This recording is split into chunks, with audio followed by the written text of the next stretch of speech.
The two sides are making their closing arguments in the impeachment of Donald Trump for whatever the hell they're accusing him of this time.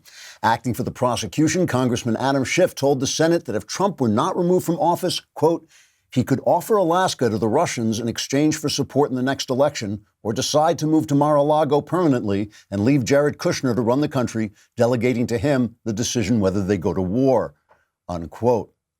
Now, I know what you're thinking. You're thinking, oh, Klavan, you rambunctious, irrepressible dispenser of delight and hilarity. Where do you come up with your zany, satirical ideas? And how do you keep your skin so soft and beautiful?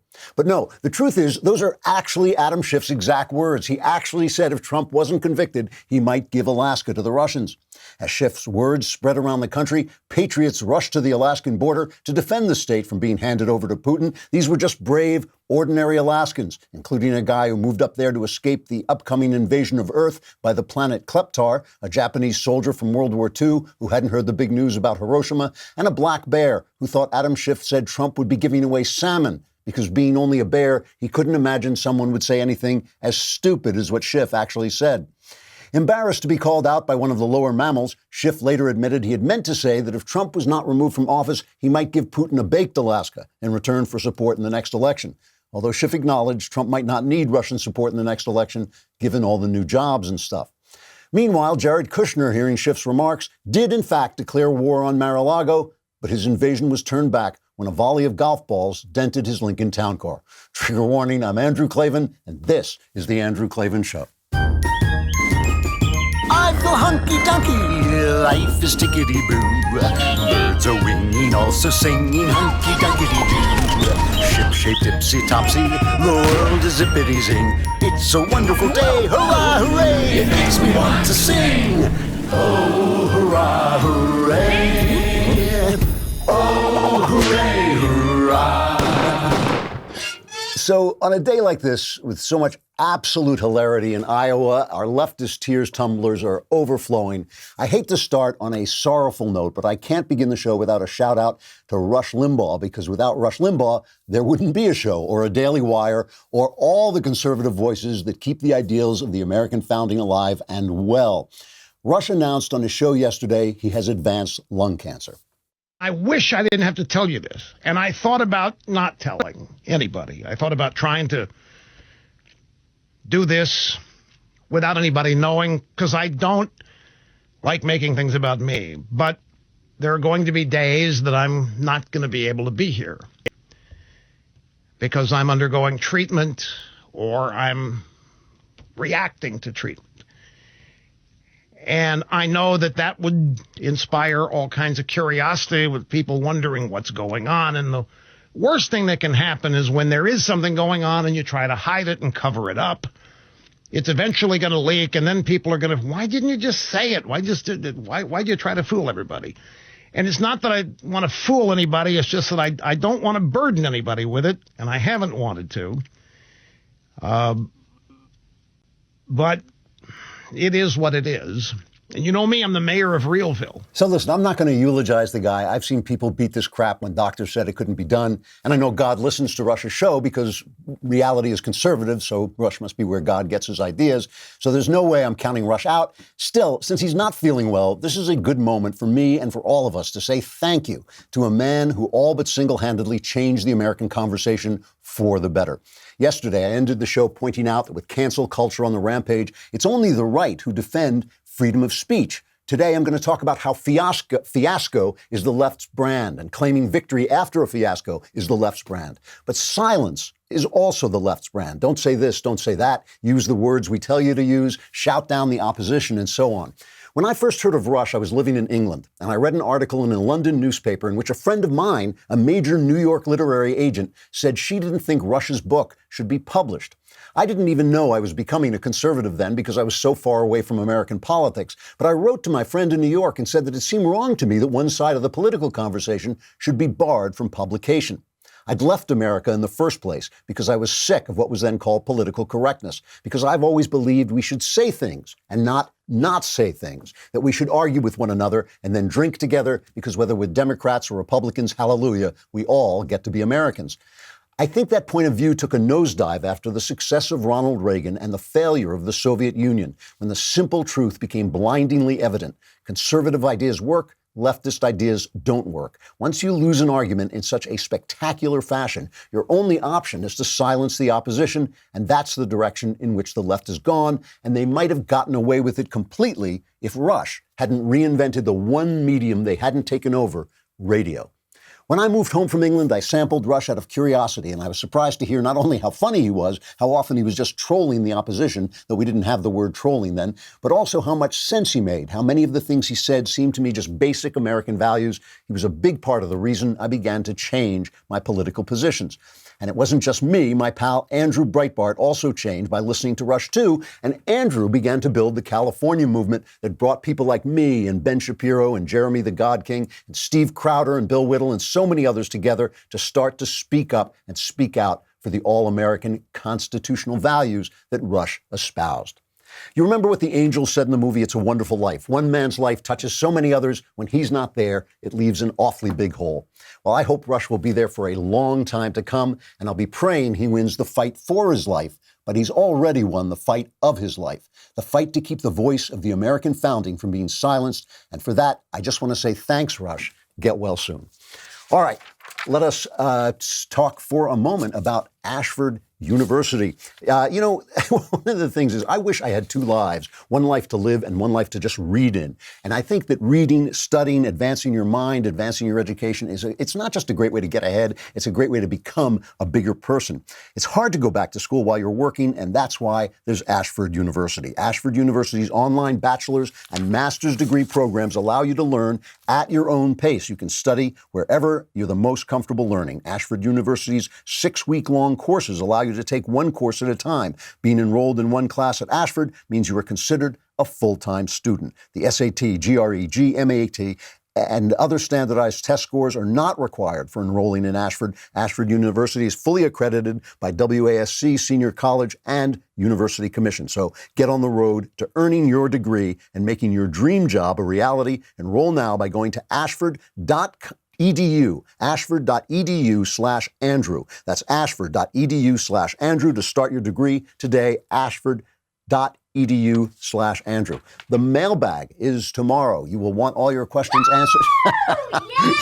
And you will want to sound like that crazy person screaming because all your questions will be answered. All you got to do is subscribe and send me your questions in the mailbag about anything you want, religion, your personal life, politics, anything at all.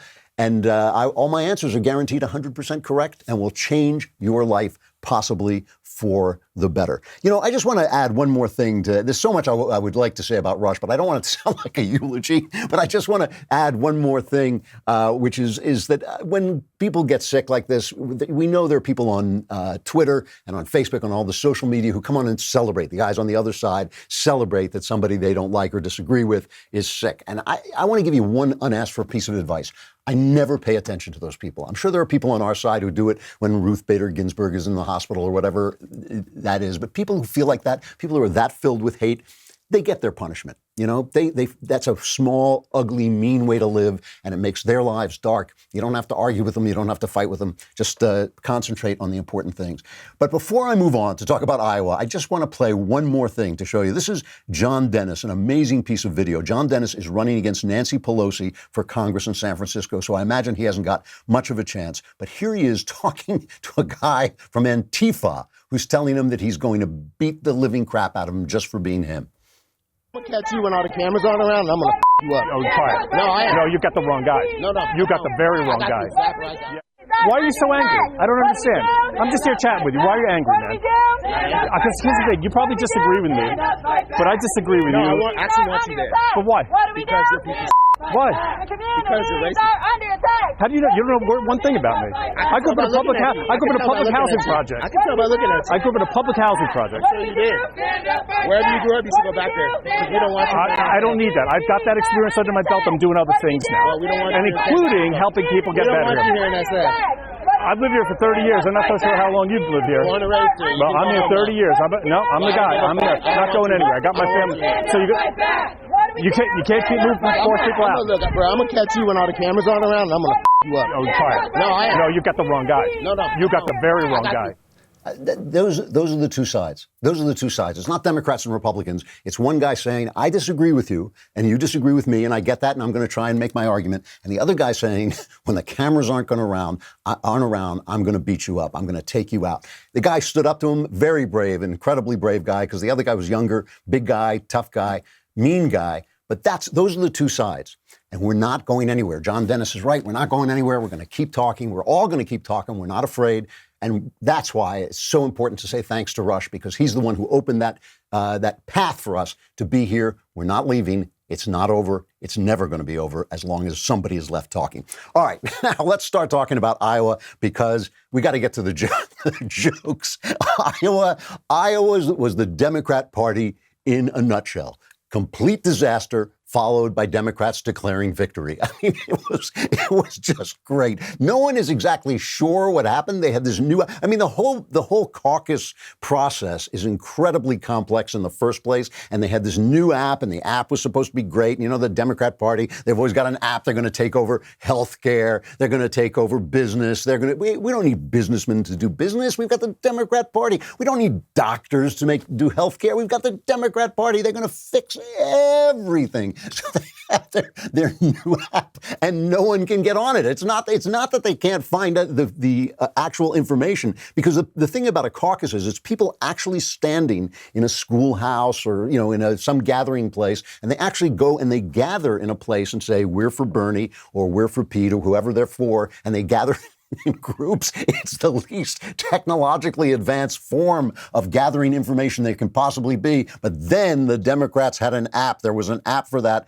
and they put this stuff in. Now, by the way, this doesn't mean there were no results, because the Republicans had an app-free system of voting, and Donald Trump won 97% of the vote in Iowa. This is a state he took by, I think it was like 10 points last time, but the Democrats had no result. They had one guy, this was my favorite guy, whose name was, what was his name? Sean something. He was a precinct captain in Iowa, and he called in. He had been on hold trying to report the votes. He was trying to tell the Democrat headquarters in Iowa. He was trying to tell them the results of his precincts. Sean Sebastian, thank you. He's trying to tell them the results of the votes in his precinct, and while he's on, they hung up on him.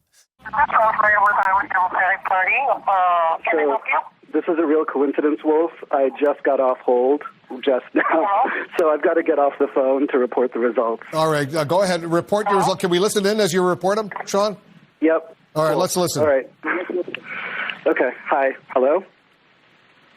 They hung up on me. They hung up on me. Okay, I've got to get back in line on hold. Oh. They just hung up. It's so frustrating indeed. So these are the guys, remember, this is your health care. These are the guys who want to run your health care. So just imagine that you're on hold, you're calling in because you've got the flu or your kid is sick or has got an earache or something like that. That's the guy who's going to be handling your health care if the Democrats get elected. Just so you know, the best part of this, if you're a subscriber and you had your Leftist Tears Tumblr, man, you were using it last night, because the best part of this was the media. Because listen, the thing is, the media will turn on you in a second once their self-interest is at stake, and you're sitting there, you want to report, you want to have things to talk about, and there's no information coming on. So hour after hour after hour, you're getting 0% reporting. No votes are coming in, and they start to realize, this is wrong. This is a bad thing. So Van Jones goes on, and he knows just whose fault this is. This is cut 7. This is starting to feel like, possibly like a real debacle, where if there's some technical problems that they're not disclosing, we could be, very late on this. I mean, I just think that the idea of the caucus has failed to meet the viability threshold, okay? The idea of the caucus itself has failed to meet the viability threshold, because we've all been saying the whole time, why Iowa in the first place? It's 90% white. When you have a party as diverse as this to be in a state that's not diverse is terrible. People need to be able to vote and go home. I don't like caucuses in the first place. But then if you can't even deliver on your one job, Nia Malika said it exactly right. You only have one job, Iowa. There you go again. That's right, people. It's the fault of white people. Why do we have to listen to all these white people in Iowa in the first place? I mean, this is just, it was just, what was so wonderful about it, you know, everybody makes mistakes, everybody has problems, but what was so wonderful about it, this was the Democrat brand. This was, everything just came out about the Democrats. It was so perfect. The idea that somehow, suddenly Iowa didn't matter. Jennifer Rubin, she had a headline back in May. She wrote an op-ed in the Washington Post, and the headline was, "Why Iowa is So Important This Time." And yesterday, her headline is, "What good are the Iowa caucuses anyway?" Because when things go wrong for the Democrats, this is another part of the Democrat brand. When things go wrong, change the rules. You lost because of the Electoral College, get rid of the Electoral College. You lost because of the Supreme Court, pack the Supreme Court. You lost because the right's arguments are better than the left's arguments. Forget about freedom of speech. Just change the rules. It was the left's brand in a nutshell. And now, of course, part of the left's brand also conspiracies. It's a conspiracy. It's the Russians. It's always the Russians. I'm going to get back to that Adam Schiff cut that I was joking about in the opening, because that was an actual thing. But they're basically, you know, Bernie Sanders has a good reason to think, well, maybe they're trying to screw him. Maybe he did better. I think of communism when I think of Bernie. I do too. But, you know, Bernie Sanders has a perfectly good reason. They did try to screw him last time. She has a perfectly good reason to think, maybe the votes started coming in on this app, and Bernie was doing a lot better than Joe Biden. And maybe they thought, there must be the app. The app is broken. It must be, if I could just get this app to work, then Biden would be winning instead of Bernie. But crazy Bernie. He is one crazy dude. But Biden wasn't happy either. The campaign of former, this is from the Wall Street Journal, the campaign of former Vice President Joe Biden said in a letter to the state party that acute failures are occurring statewide in the party's reporting system. I shouldn't be laughing at this, right? This is cruel of me to be laughing at the Democrats when they're making fools of themselves.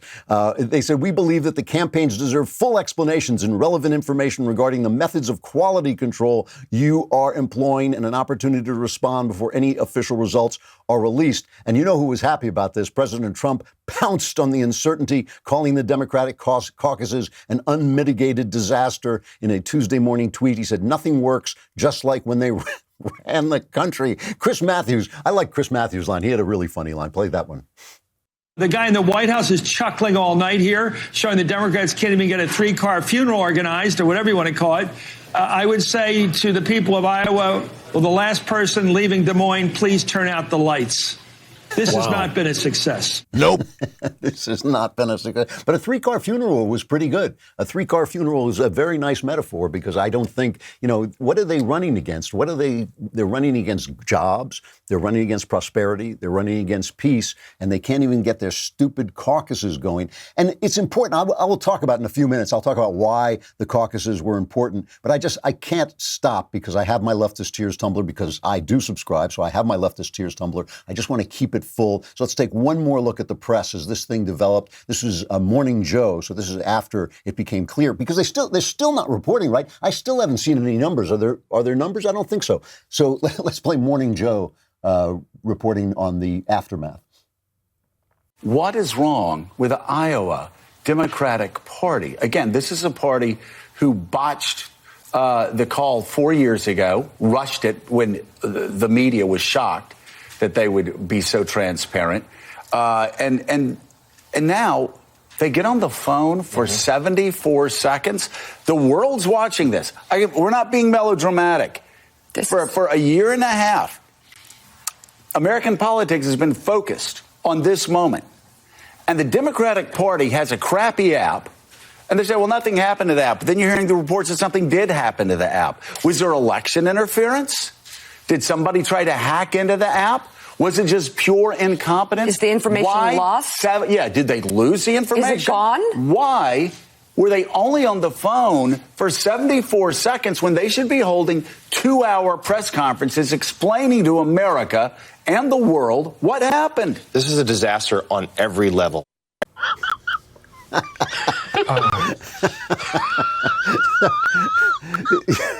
I mean, is this any different than the Obama administration? You know, they had the Obamacare rollout. That was a disaster, but it was great. They loved it. They had the Iraq pullout, and then ISIS took over Syria, but that was great. What a great general Obama was. They had, the whole thing. People dying in droves in the middle of the country, but the Obama economy was great. This is the Democrats' brand. Fiasco, and then declare victory, and we'll see them declare victory. This was kind of the best part. See, this thing about this is, there are serious implications to the Iowa caucus, right? I mean, the Iowa caucuses it's just a small number of people. And obviously it's just a small number of delegates, but that's not the point. The point is that this is where the momentum comes from, and there's a certain way that it works. The thing is, you're supposed to come from behind. People who come from behind and who win late in the day get a serious boost from the Iowa caucuses. And that's what you're looking for. First, let us take a pause and talk about NetSuite. You know, if you want to know how your business is running, you got to know the numbers. Even I know this. Even I, who know so little about business, know that my business, when I watch my business, because I am an independent corporation, amalgamated metaphor, I have to watch the numbers in my business. And if you don't know what they are, you don't know what's going on. And the problem growing businesses have that keeps them from knowing their numbers is there's a hodgepodge of business systems, and you have to go to different places to find out what's going on.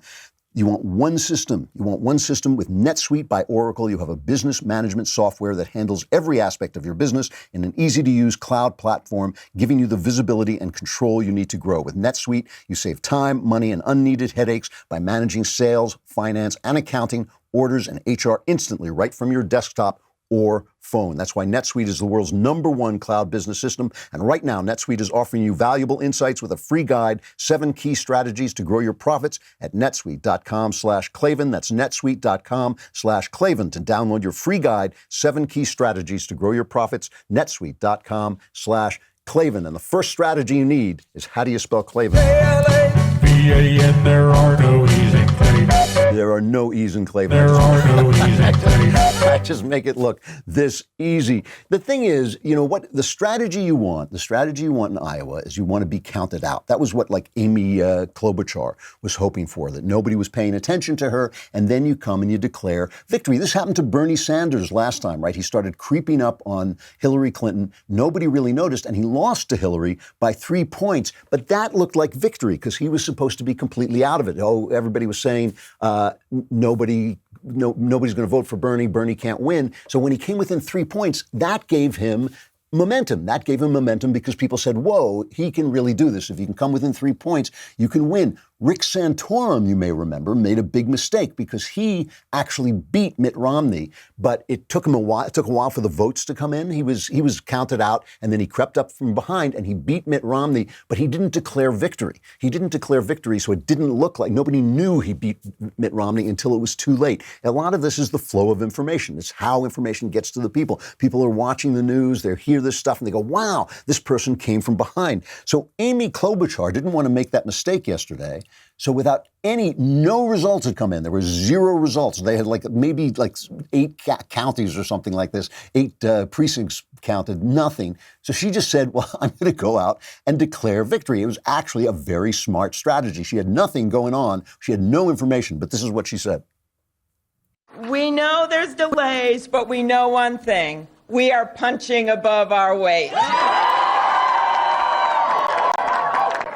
My heart is full tonight. So even in a crowded field of candidates, even during the well-earned impeachment hearing of Donald J. Trump, which kept me bolted to my Senate desk for the last 2 weeks, we kept fighting. And you kept fighting for me.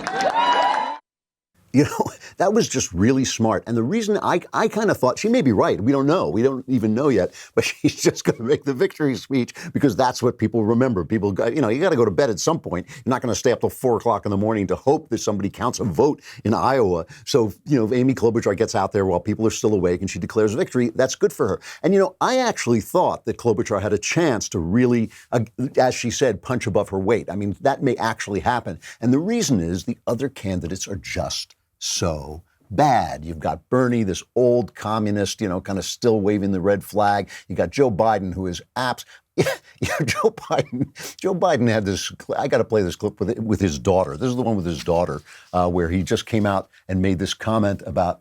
I don't think that's the right one. It's hold on just a sec. It is cut number 8, and he made this comment about his daughter. Listen to this. About 12 and a half years old. You put this little butterfly in bed and you kiss her goodnight. Next morning you walk in, there's a snake in the bed. What the hell is he talking about? You put your daughter to bed and she's a butterfly, and the next morning there's a snake in the bed. So that's the candidates they've got. So I kind of started to think, well, maybe people are going to look at Amy Klobuchar and think, well, she's a girl. That's a good thing because Hillary lost, and there's still some angry women, saying, Hillary lost, not because she was a thief, not because she was incompetent, not because she was one of the biggest criminals in the country. No, she lost because she was wearing a skirt. That was she was wearing a pantsuit. That was why she lost, because she was a female. So maybe some of those would go for Amy Klobuchar, and maybe just because everybody else was just so bad. So then Pete Buttigieg, this was kind of one of my favorite parts of the evening.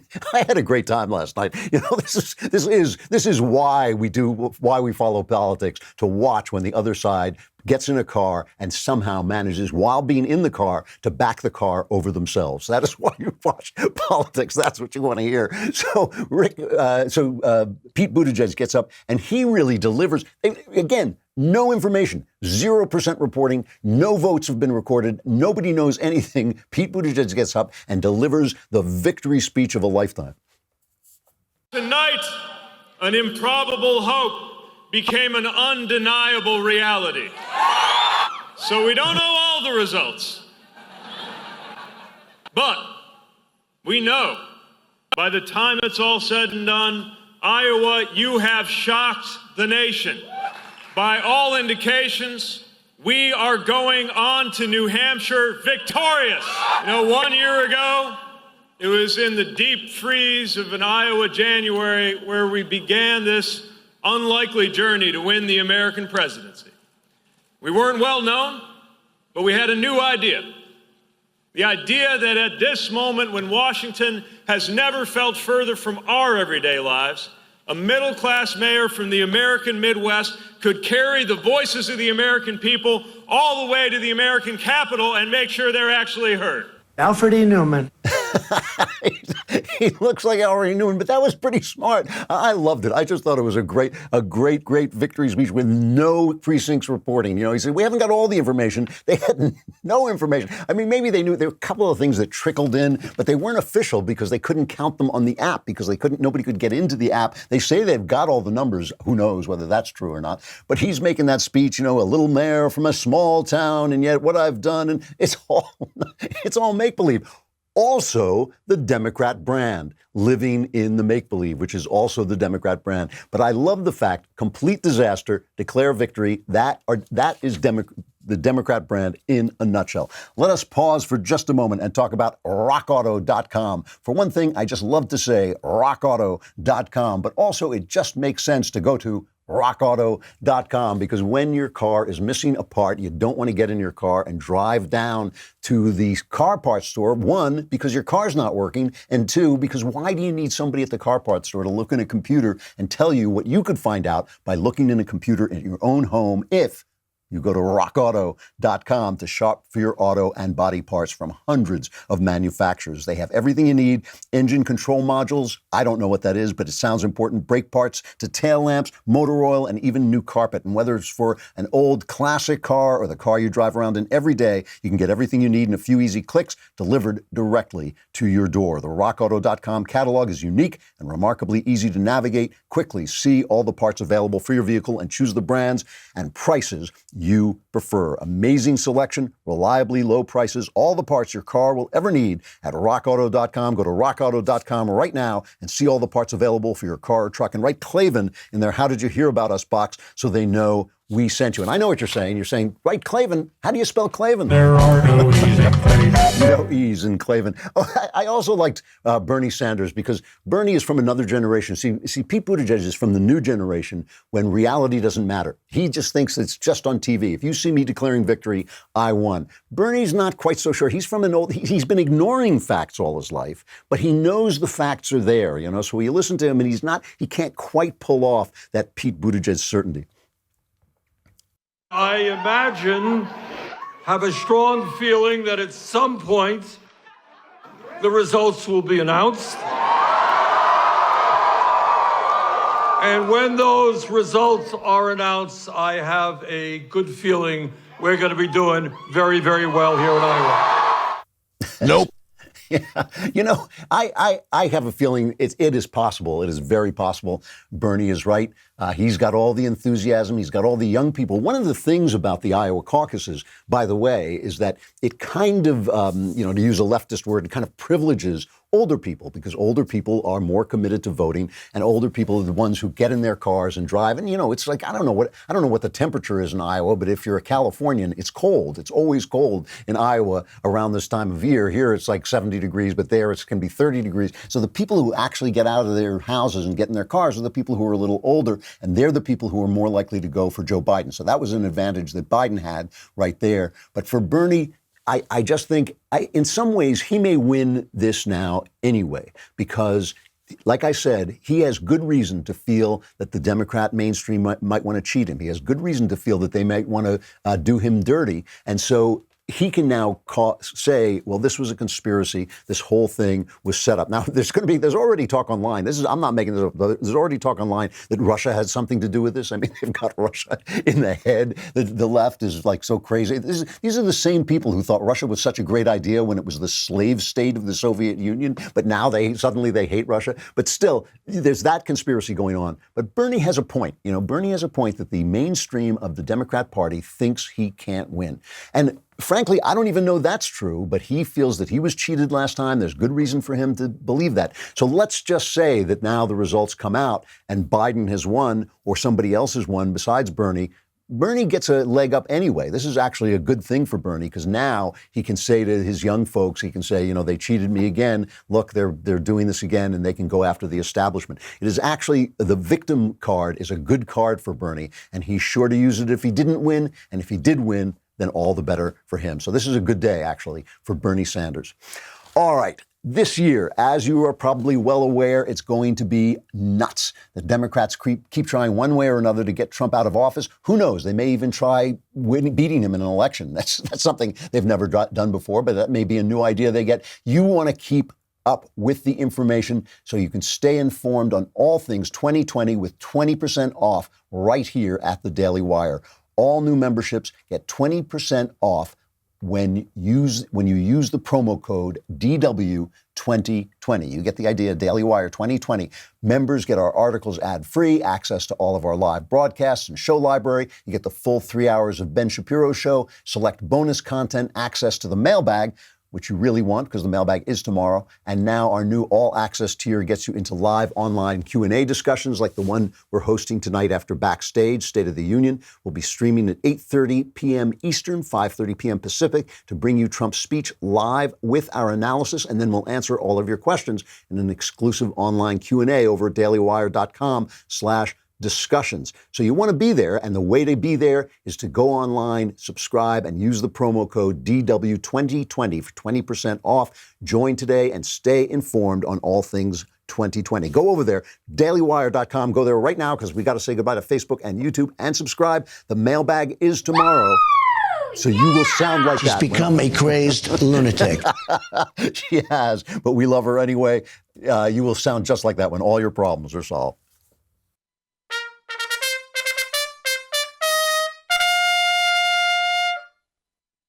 So the Iowa was not the only fiasco on the left. I think we should point that out. I mean, let's not forget that the impeachment fiasco is still going on, and that is actually circling the drain. I think the vote on that is tomorrow. So Trump will give his State of the Union address tonight, and then the vote that will undoubtedly let him off the hook for this. I still, from the very beginning on this, I have not been able to believe that anybody took this seriously. I have resented talking about it.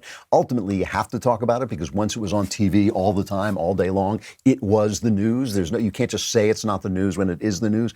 But I have just thought this was the stupidest thing ever. And it's not that I think, Trump's, phone call was perfect. And it's not that I think anything, Trump can do no wrong or anything like that. It has nothing to do with it. But it's like, so the hell what? I want a president impeached when he threatens my freedom, when he threatens the Constitution, and that you can make an argument that two things he said to the president of Ukraine about the fact that Hunter Biden is likely corrupt and Joe Biden is likely as corrupt as he was, and Barack Obama likely knew how corrupt they were. That's what I'm supposed to impeach him over? I'm not supposed to impeach Obama for actually spying on an opposition candidate. Not supposed to impeach Obama for using the IRS to silence the opposition during an election year. No, but I'm supposed to believe in that. And maybe it's just me. I know that other people who are brainy and smart were saying, yes, well, we have to talk about this. But me, I was staring at this thinking like, really, after Russia, after you pulled that whole hoax with Russia collusion, and then you tried to say, well, Trump not being convicted, that was obstruction of justice, and now you're going to this, and we're still supposed to keep a straight face while you do all this? Well, it devolved yesterday into absolute hilarity as the senators got up to make their closing arguments. I made this gag about Adam Schiff in the opening about what he said, but I just want to play it for you because he really did say this.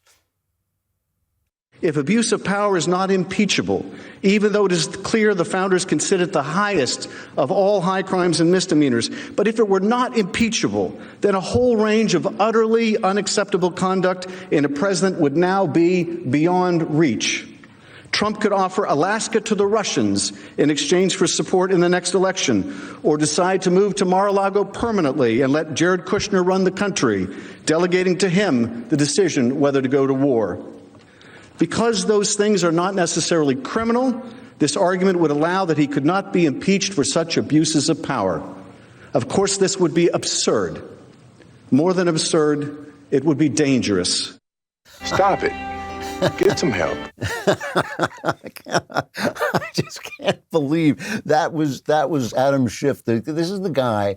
I mean, this guy goes on and he lies to the press, deadpan, right? He goes on again and again and he says, I've got the proof that Trump colluded with Russia. No, I never talked to the whistleblower. What are you talking about? All this, and he lies again and again. And the press goes out there like the good little Democrat soldiers they are, and they keep talking about his closing argument. You know that the Media Research Center said that the press covered the defense of Donald Trump 100% negatively and over 90% positively for the prosecution of Donald Trump. So you would think, anyway, since Trump is now giving Alaska to Putin, he's on the phone saying, Putin, you want Alaska? And Putin is going, no, yet I don't want. What am I going to do with Alaska? There's nothing there. So he doesn't even want Alaska. But you would think Lisa Murkowski of Alaska would at least vote to remove Donald Trump from office before she loses her state, because she could go home and there'll be all these Russians all over the place. Does she want that? But apparently she could not be moved.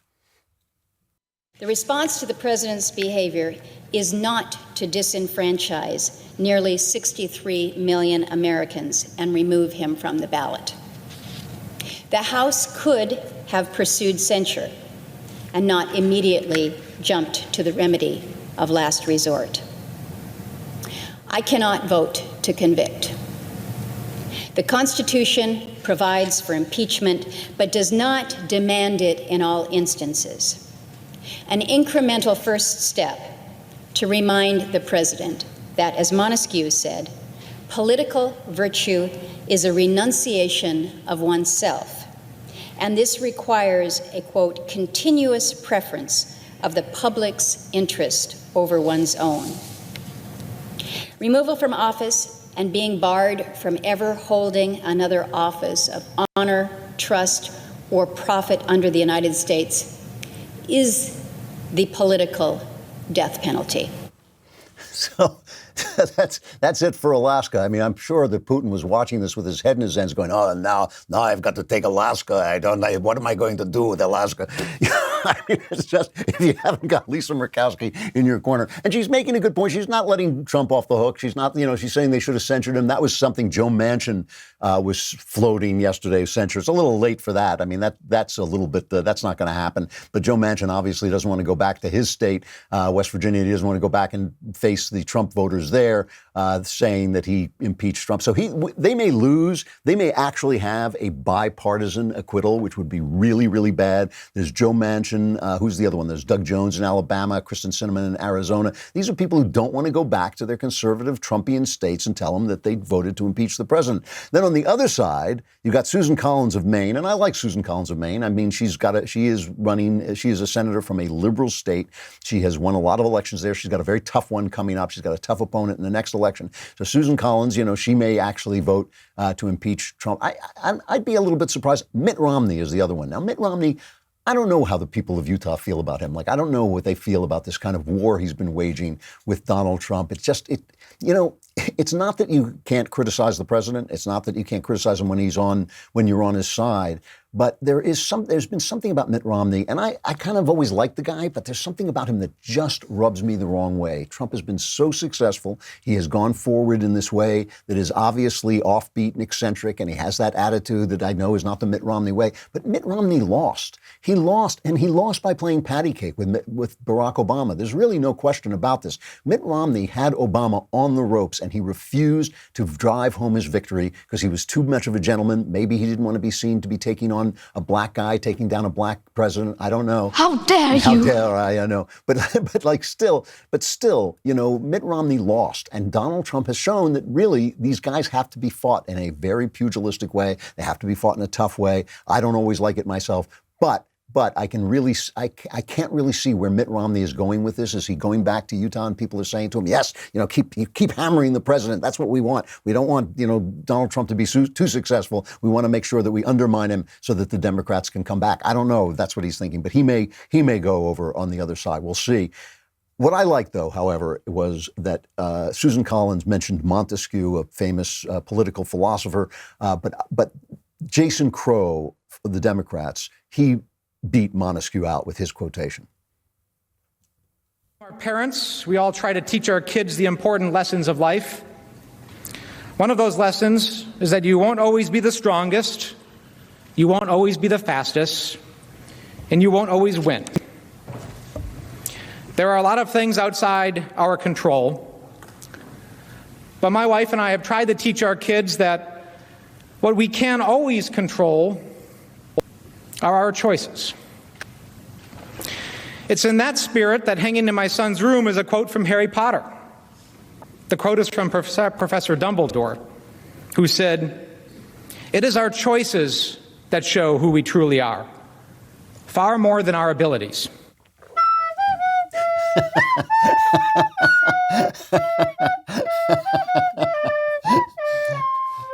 That's pretty good, Rob. I didn't know you could do that. That's our own Rob Sterling on the ocarina, I think. Does anybody even know what an ocarina is anymore?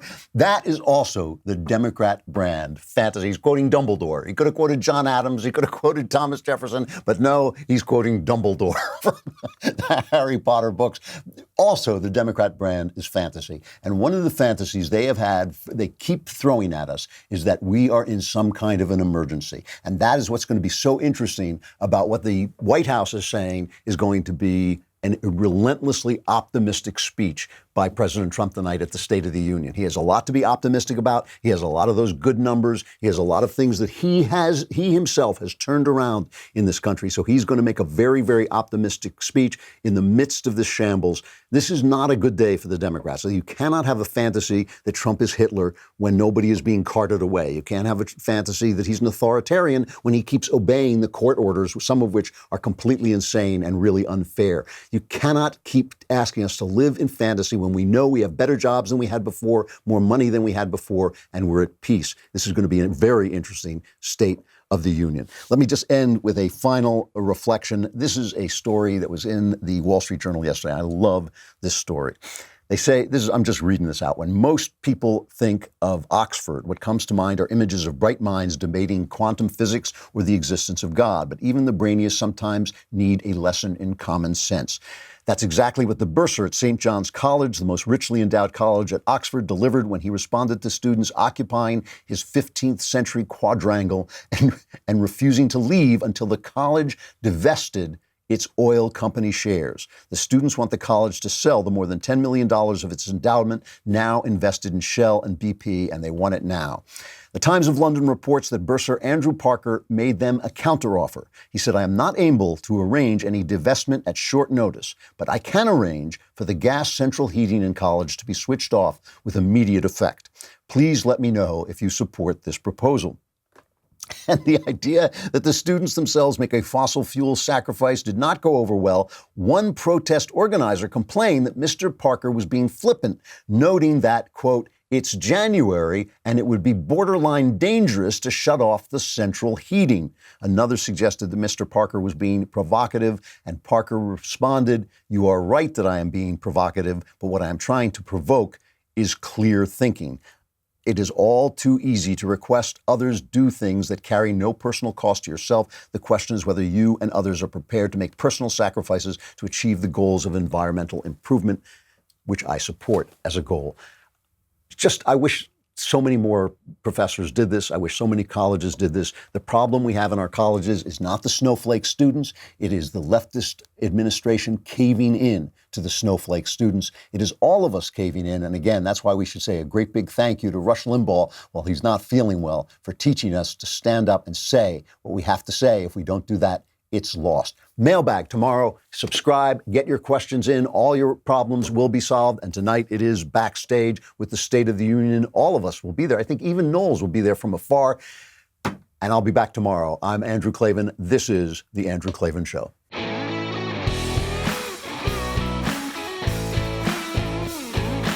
The Andrew Klavan Show is produced by Robert Sterling and directed by Mike Joyner. Executive producer, Jeremy Boring. Senior producer, Jonathan Hay. Technical producer, Austin Stevens. And our supervising producer is Mathis Glover. Assistant director, Pavel Wydowski. Edited by Adam Sayevitz. Audio mixed by Robin Fenderson. Hair and makeup is by Jesua Alvera. Animations are by Cynthia Angulo. Production assistants, McKenna Waters and Ryan Love. The Andrew Klavan Show is a Daily Wire production. Copyright Daily Wire 2020. On the Matt Walsh Show, we're not just discussing politics. We're talking culture, faith, family, all of the things that are really important to you. So come join the conversation.